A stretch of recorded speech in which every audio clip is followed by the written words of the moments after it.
number 45 is talking about acidity and the pH scale. Now, mathematically, these problems are going to be very similar to the Richter scale because both scales are a logarithmic scale. You'll notice that in the problem it says the pH is equal to negative log of h. We actually don't really need to worry about this equation. We don't need to worry about the negative. It just means that the lower the values, the more acidic they are. So again, the math is basically going to be the same as the Richter scale. So part A says normal rain has a pH value of 5.6. Rain in the eastern U.S. often has a pH value of 3.8.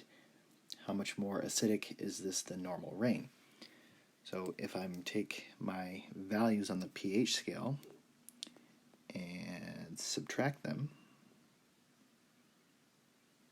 then I'm going to get 1.8.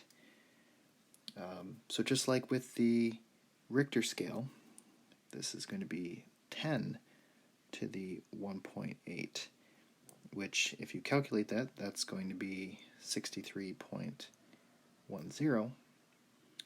So this is 63.10 times, and it's not more powerful, it's times as acidic.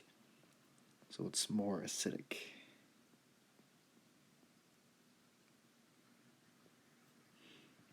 And the book talks about the pH scale, so I would definitely look at some of that information in the book.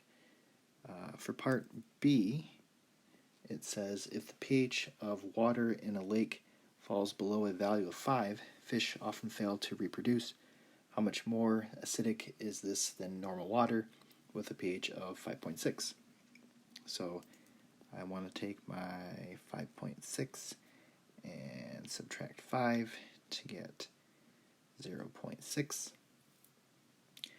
So this is going to be 10 raised to the 0.6, which is equal to 3.98.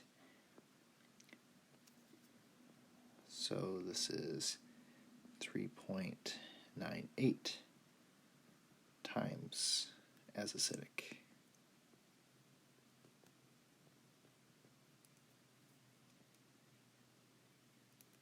And that'll be our answer.